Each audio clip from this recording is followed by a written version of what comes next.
Welcome to our regularly scheduled SIG Usability meeting. Today we have a bunch of new attendees. So Gabby's going to go over the projects that we have in process with our Jobs to Be Done study and talk about ways that new people can get involved in helping out. Cool.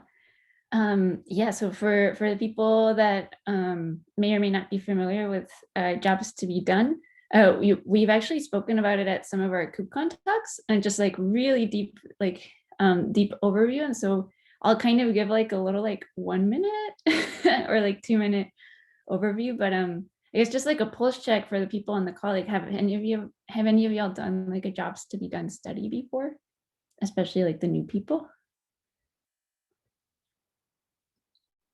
Cool. Okay. Yes, okay. I'm familiar One thing. Oh no, I mentioned I'm familiar with it. I've never really completed a study on it, but I've seen reports around like job speed and stuff. Cool. Yeah.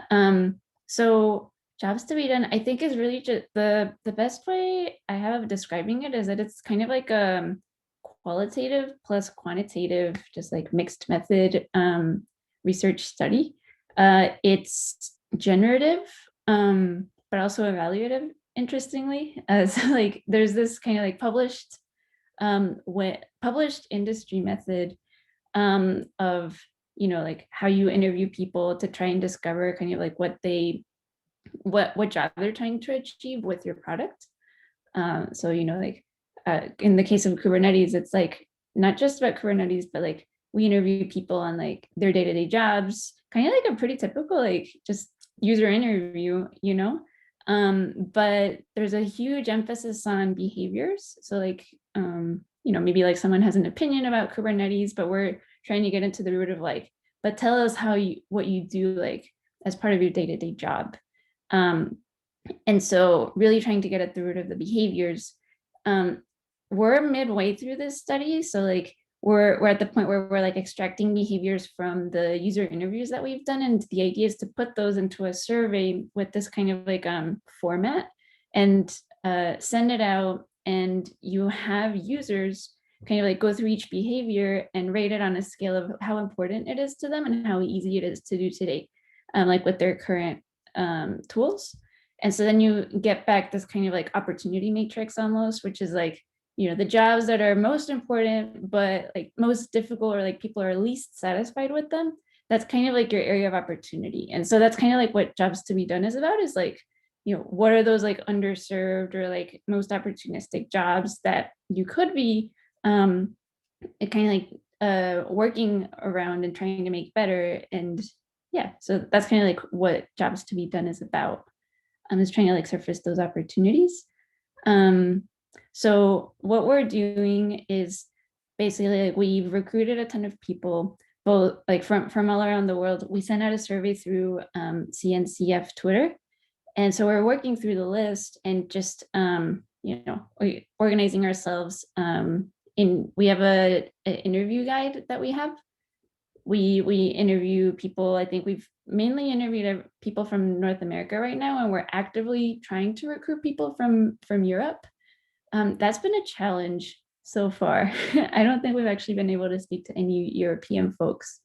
As far as contribution opportunities, I think that just because in the last couple of months, we've tried and reach out to the European people on the list, and just like the response rate has been much lower than North America.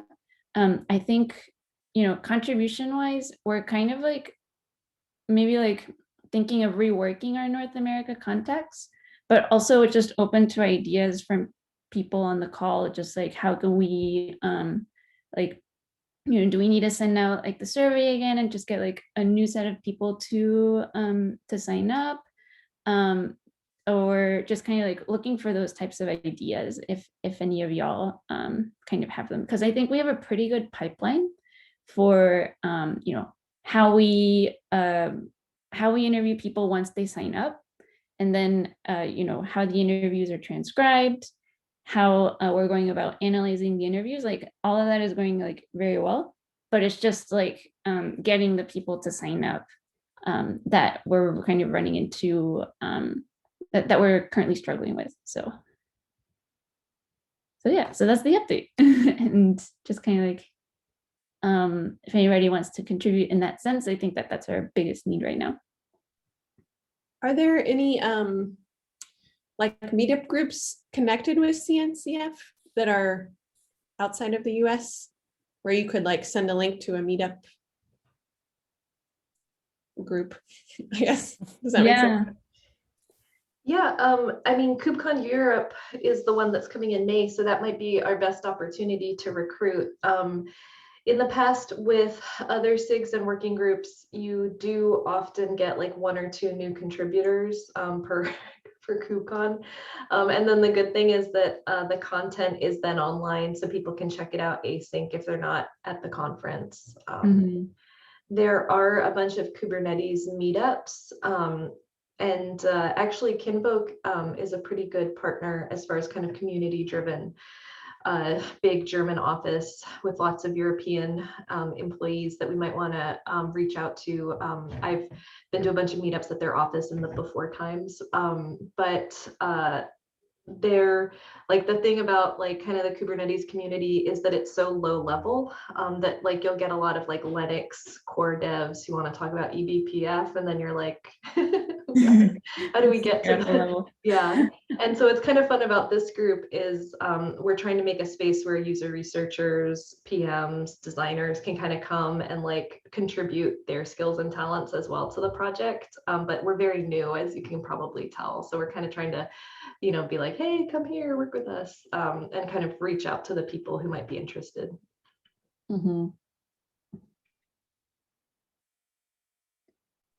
Cool. I have the company I work for, we have a really big footprint in Tel Aviv, Israel. And I'm wondering if I reach out to some of our developers and if they have a place where we could share that survey link. I, off the top of my head, I wouldn't know what it was, but maybe I can connect with some of the people on my team and see if they have anything. So I'll do a little digging and see if I can come up with anything for you. That'd be amazing, because we have like everything is templatized. Like, you know, we have documented like that Twitter kind of like outreach that CNCF sent out on our behalf. So like, you know, there's the content for that. I think the survey that people filled out, we could just kind of like turn it back on, like that's in the CNCF Survey Monkey. So it's just like we have a lot of material. So definitely like if you reach out and you're like, okay, how do I like go about this? It's like you know, it's all there. Awesome. Cool. Gaby, do you have areas that you need more research on versus like, are there themes that we're looking at? Maybe that's how we can help. Because we have a lot of data. I know Evangeline on the team, that's why she's here. Like we have a way of grouping information around, you know, research that we've done around modern applications. So maybe we can, you know, build themes and we can say, okay, there is some existing data from all of us that we've done research on, and these are the areas that we really need to focus on, and then we can expand a little bit more in those areas. And we are doing jobs to be done, but maybe there's also another approach on the research where we now kind of have a trend or a theme going on with what we understand around the market, and we can really fill in our thoughts as designers all in this room that, you know, this is what we've learned, these are big findings across these areas, and that would be a really good report to kind of start sharing around like, you know, quarterly themes that we've kind of seen in the Kubernetes space. So yeah, I mean, maybe like so if we're talking about like leveraging existing research, that we could kind of like set up, I wonder if we could set up like some time, because like right now, like from the interviews that we have done, there's like the analysis going on right now, like the tagging, like and all that good stuff. So it's kind of like it's also very timely to be like, can we leverage this so that for the rest of our interviews, we're making sure that we're trying to like explore areas that aren't like a direct overlap with like the existing research. Where Yeah, are you? I'll speak with Boaz on the team. You've worked with him. So, I'll Mhm. see like what his thoughts are and how we can do something like that. And then if we have teams, then we can actually reach out to the designers. We have like so many people on the SIG usability, maybe like having actionable items, like we are really trying to learn about this area. What have you learned in your, in your company? Let's pull it into this. So I feel like oftentimes people might be a little bit more apprehensive in sending out surveys just to their customers because it's also sharing their data, might be difficult. So just what the policies are around that, but sharing key findings would be easier. That this is what we learned last time. The hard part around just sharing key findings is that they're kind of like, you can't really see like the raw like information that they came from, and so that's the only challenge that I would kind of like see there. Yeah, I think there's definitely more thought needed around this. It can't be just a thought, but it'd be good to like leverage some of the stuff we have. Where is the analysis going into? Is it something like an Airtable or something like that we could maybe pop a few things into? We're gonna do Tetra Insights. So that's kind of like what we're thinking right now. And so we've just been uploading just like the recording, boom, up to Tetra Insights, and it'll transcribe everything, and then it lets you like label, and so you can like read through it and be like, oh, okay, behavior. So let's see, like do all of that. It's been super nice. So that's kind of like what we're trying out right now. What are you using, Gaby? Sorry, what was the tool again? Tetra Insights. Tetra Insights. Okay. So the reason I ask is, thinking through insights that I've pulled out and whether, it's something, that I could just grab a handful and put into some existing, database, because I've already done the work of anonymizing a lot of this stuff. Yeah. I could, in part of what I do is I do take the context around whatever the insight is, and that's part of what I'm putting in the database. And, like I said, that's already been anonymized. So I'm just curious if you've already got something, I could maybe take some of that and just like plug it in. Plug it in. Yeah. Yeah. Exactly. Oh, that'd be amazing. Yeah. Okay. I'll take that. I can probably take that as an like definitely like an action item for me, just to figure out like, like if people have existing things that they're willing to contribute, just making sure that that's an option. Plug and play. Yeah. Right. Okay. I have another questions. And this might be like known by everyone here already. Do we have personas that you're sort of mapping those to, or certain job titles, or are you just kind of keeping those results like non-specific to like a persona or a title role?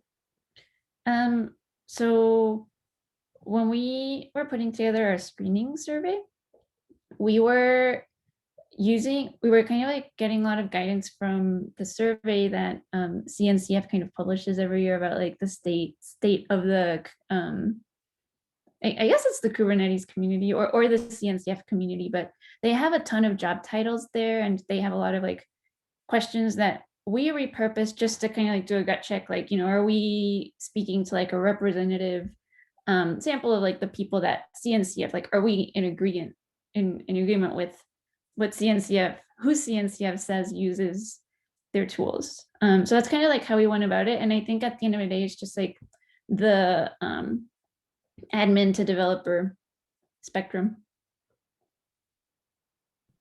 Sounds good. Thanks. We're working on a tool like in the data engineering, like big data on Kubernetes space. And I would just be curious if there are any of those types of people answering. So that's kind of what I was thinking of. Nice. Yeah, for data, I remember that was one of like the job titles that we listed. And then we also had like, what kind of activities do you perform at your work? And I remember like data was one of those that people could kind of like check off the box. Cool. I don't think we've spoken to a ton of those people though, but it was definitely an option.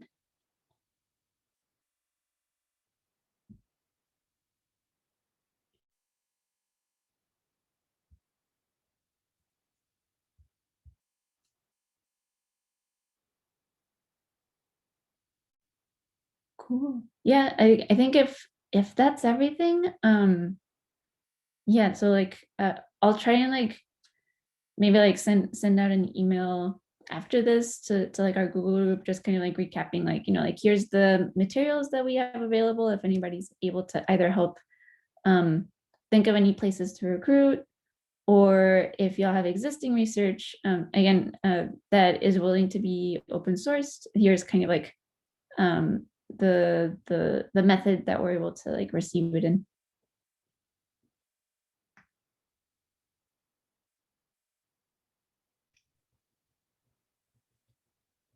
And then Gabby, did you want to kind of show the scheduling that you've been doing for like shadowing and participating that way?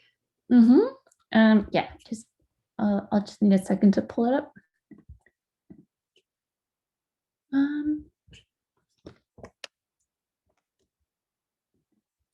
Okay. One second.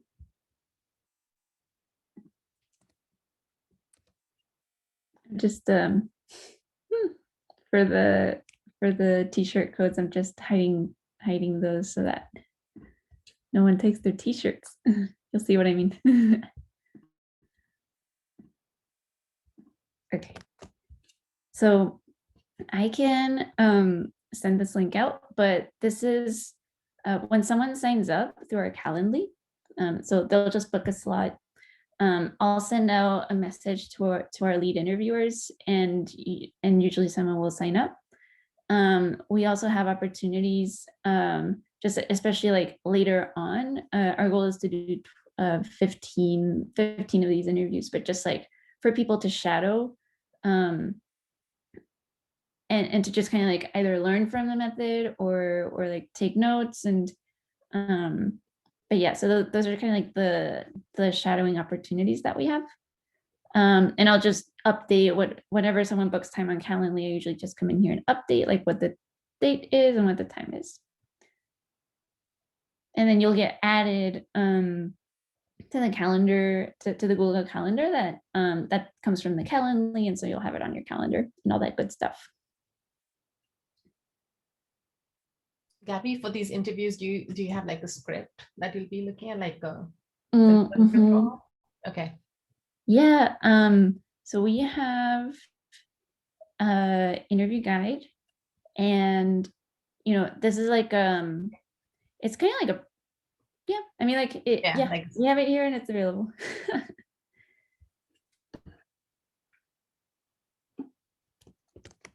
Guys, how is somebody supposed to know that something, we just have to go and check, like there's something available and you sign up for it to shadow? Yeah, I mean, so we've had, usually I'll send out a Slack message. Okay. I've sent out Slacks in the past, just like asking for note takers and shadowers. So like, you know, we've gotten these people to sign up. But because of the low response rate with our European audience, like it's, yeah, we're still kind of like, yeah, usually like you would just get like a Slack, like, hey, are you available at this time? That's good. Yeah, one thing I would call out is that we've sort of shied away from making this completely open to like any random person from the internet participating, just because the people that we're interviewing are professionals who are giving us their time, and we don't want to open up to like Zoom trolling or anything. So we kind of want to know who you are before we invite you to participate in our research process. That being said, we do plan to anonymize the data and share it for other people to use, but we are just trying to be protective of both the people we're interviewing and the information they give us, so that, you know, nobody gets harmed by participating. Yeah, that makes sense. And oftentimes you can't have too many people in the room if you are interviewing just one person. It just is so scary. You just want to watch what you want to say. No, yeah, makes sense. Awesome. Yeah, so I think, you know, for anyone on the call who does want to participate or like has kind of things that they'd like to do, I think for now Gabby's definitely our point person, and as we grow, she'll probably identify additional point people to work with. Yep. Right. Are there any other questions or topics people would like to talk about today? Cool. Okay, I'll stop the recording.